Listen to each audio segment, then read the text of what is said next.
Hey guys, welcome to Rosie's Dessert Spot. Today we'll be demonstrating how to create this white and gold chocolate sphere cake. For the cake, I'm using a 6-inch round white mud, filling it in with a dark chocolate and buttercream frosting. This is ganache and buttercream mixed together, which makes a super delicious, very easy to work with frosting.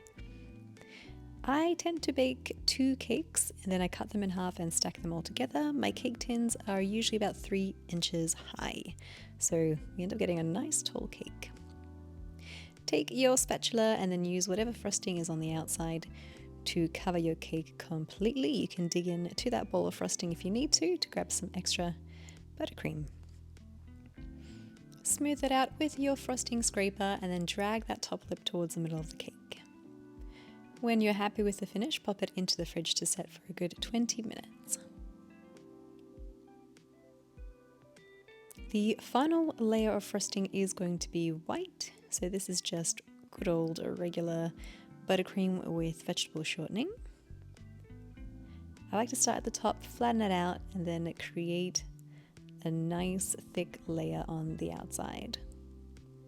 I'll have the buttercream recipe listed in the description box below and also in the eye icon up top for you guys. Once it's generously covered, grab that scraper, go around until you're happy with the finish. I like to do one very slow pass around the cake for that final touch. And then just like before, dragging that top lip towards the middle. Pop your cake in the fridge to set for another 20 minutes, and then in the meantime, create your chocolate spheres. These are styrofoam bowls that I'm using, adding some toothpicks at the end, and we're going to be dunking them into melted white chocolate that's had some some vegetable oil or sunflower oil added. Something clear and tasteless, not to mess with the color or the flavor. Well, not so much the flavor because you're not really going to eat these. These are purely just for decoration. If you wanted to make real chocolate balls, the type that you can eat afterwards, then I'd recommend using the silicone half sphere molds. You can let them set and then stick the two together. However, by doing it this way, you can have the chocolates easily draping down the side of the cake and the weight of the chocolate won't matter because you have those toothpicks. So this does have its advantages.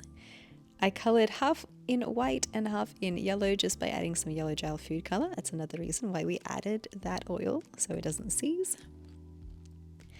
And then taking the remainder of the chocolate and creating a drip along the side of the cake, but only half. So one half of the cake is left bare and the other half has got the drip. Take a spatula to even out the top. Granted, this will be covered by the spheres, so don't worry too much about the finish on top. To color them gold, I've taken some edible luster dust by Creative Cake Decorating. This one's called Champagne Gold, and I'm using a brush to dust it all over the surface of my chocolate sphere. This is a very beautiful and strong pigment. If you can't find Creative Cake Decorating brand, you can also use Rolcom. They have a product called Super Gold, which is really, really nice too. To create the gold paint, just add a little bit of rosewater spirit, vodka, or white vinegar. Mix it together and then just paint the drip down the cake, being super careful not to get any on the cake. You might need to do 2 layers of this, allow the first layer to dry, and then go over and paint a second coat.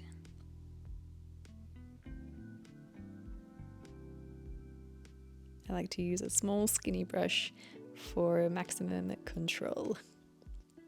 For the spheres, I've taken a scissors and just pinched at the end and pushed them in.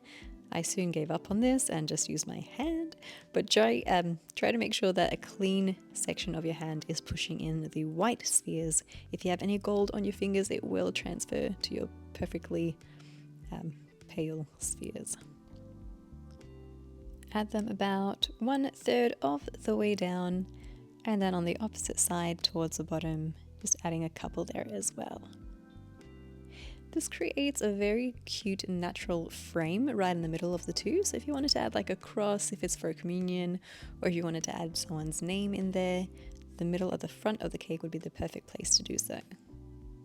This could very easily pass as an engagement cake or a festive cake if you just have the right elements kind of sitting around to help bring it all together.